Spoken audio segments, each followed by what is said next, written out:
नमस्कार, स्वागत है। आप देख रहे हैं छत्तीसगढ़िया न्यूज। वक्त हो चुका है छत्तीसगढ़ के दिन भर की खबरों को जानने का। आइए डालते हैं खबरों पर नजर फटाफट अंदाज में।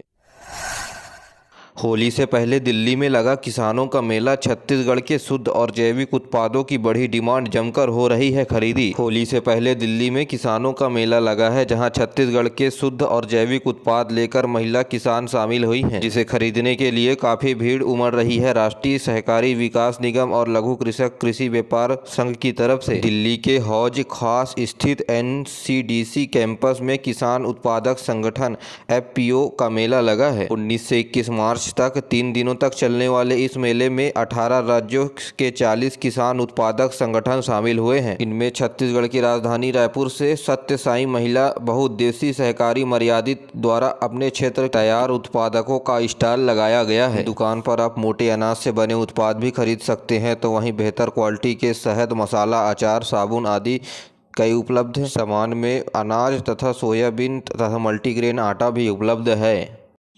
छत्तीसगढ़ प्रदेश कांग्रेस कमेटी के संयुक्त सचिव रवि पांडे ने कांग्रेस से अपना इस्तीफा दे दिया है। PCC चीफ दीपक बैज को लिखी है चिट्ठी। उन्होंने पत्र में लिखा है कि वर्तमान में प्रदेश कांग्रेस में संयुक्त महासचिव के पद पर कार्यरत हूं। पिछले 30 सालों से पार्टी में अनेक पदों पर रहकर पार्टी में अपनी सेवाएं दी है। रवि पांडे कांग्रेस के सीनियर नेता है। विधानसभा में पिछले 3 चुनावों से मजबूती से दावेदारी की थी, लेकिन पार्टी ने उन्हें टिकट नहीं दिया था। चुनाव से पहले सदस्यता अभियान में प्रदेश में टॉप में रहने के साथ साथ उनकी सक्रियता से टिकट पक्की मानी जा रही थी, लेकिन अंतिम समय पर व्यास कश्यप के नाम पर पार्टी ने मोहर लगाई। उन्होंने अपने पत्र में लिखा है कि अयोध्या में राम मंदिर के प्राण प्रतिष्ठा के समय कांग्रेस पार्टी के द्वारा निमंत्रण स्वीकार नहीं किए जाने पर पांडे ने पार्टी से पुनः विचार करने का आग्रह किया था, लेकिन पार्टी अपने निर्णय पर कायम रही। जहां इन सभी बातों से आहत होकर रवि पांडे कांग्रेस के संयुक्त महासचिव ने इस्तीफा दे दिया है। लोकसभा चुनाव के ऐलान के बाद सियासी पारा चढ़ा हुआ है। सभी राजनीतिक दल जीत के अपने अपने दावे कर रहे हैं। वहीं इन दावों के बीच देश का सट्टा बाजार भी गर्म है। सट्टा बाजार लोकसभा के 543 लोकसभा सीट में से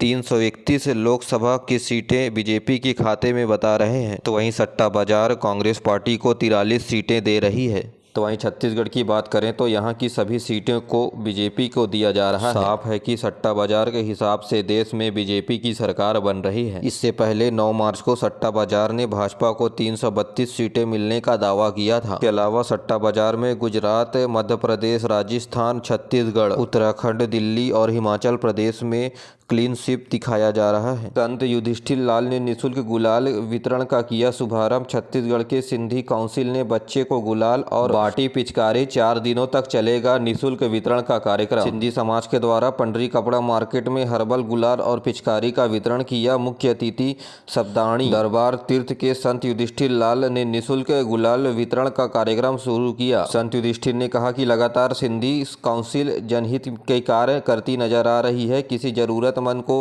होली के पर्व में पिचकारी और गुलाल दे रहे हैं तो सिंधी समाज की खुशी दुगनी हो जाती है। इसी मौके पर आज 21 मार्च को शाम 4 बजे तक महावीर नगर में गुलाल वितरण का आयोजन रखा गया है।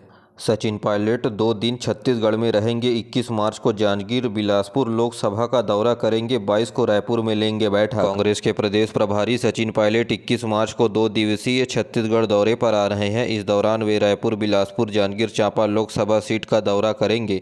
कार्यकर्ताओं से मुलाकात भी करेंगे। रायपुर और जांजगीर चांपा में लोकसभा सीट पर कांग्रेस प्रत्याशियों की घोषणा हो चुकी है, इसलिए यहाँ विशेष फोकस होने वाला है। वहीं बिलासपुर सीट के प्रत्याशी के नाम का इंतजार है। ऐसे में पायलट यहां कार्यकर्ताओं से मुलाकात करेंगे। सचिन पायलट का छत्तीसगढ़ प्रभारी बनने के बाद यह 5वां दौरा है। इससे पहले न्याय यात्रा की तैयारियों का जायजा लेने के लिए शामिल होने के लिए छत्तीसगढ़ आए थे। स्कूल का छज्जा गिरने से 13 बच्चे हुए घायल, 3 हुए गंभीर। कोरबा में खाना खाने के दौरान हुआ हादसा, हाथ टूटे, सिर फूटा। डिप्टी CM बोले कार्यवाही होगी। छत्तीसगढ़ के कोरबा जिले के पसान ग्राम पंचायत के दर्रीपारा स्कूल में बुधवार को सरकारी स्कूल का छज्जा गिरने से 13 13 बच्चे हो गए हैं घायल। कई बच्चों का सिर फूट गया है तो कुछ के हाथ भी टूटे हैं। 3 बच्चों की हालत गंभीर बताई जा रही है। उन्हें मेडिकल कॉलेज अस्पताल के लिए रिफर कर दिया गया। पसान क्षेत्र के दर्दीपारा प्राथमिक स्कूल में हुआ हादसा। सूचना मिलने पर पुलिस के साथ डिप्टी सीएम अरुण साव भी पहुंच गए। उन्होंने कहा कि मामले की जांच कराई जाएगी, जो भी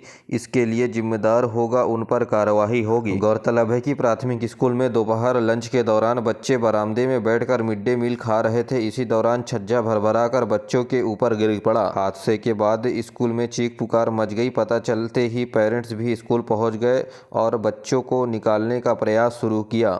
बिलासपुर के बेलतरा में सरपंच पति ने शासकीय स्कूलों के खिड़की दरवाजे समेत लाखों का सामान उखाड़कर अपने घर ले गए। प्रचार ने सामान को ले जाने की अनुमति दी, लेकिन विभाग के अधिकारियों को ये मालूम नहीं था। तो वहीं अधिकारियों ने दोषियों पर कार्रवाई करने का दावा किया है। यह शासकीय उच्चतर माध्यमिक विद्यालय बेलतरा का मामला है, जहाँ खिड़की दरवाजे समेत टाइल्स को भी उखाड़ कर ले गया है। दरअसल शासन ने 65 लाख रुपए खर्च कर बेलतरा में हाई स्कूल भवन का निर्माण कराया था। ऐसे में स्कूल को बने महज कुछ ही साल हुए हैं, तो वहीं शाला प्रबंधन ने मरम्मत कराने के नाम पर स्कूल को खाली करा दिया। इसके बाद सरपंच का पति लाखों का सामान उखाड़ कर ले गया, जिसके बाद स्कूल भवन खंडहर बन गया। यहाँ कोई कक्षाएं भी नहीं लगाई जा रही हैं।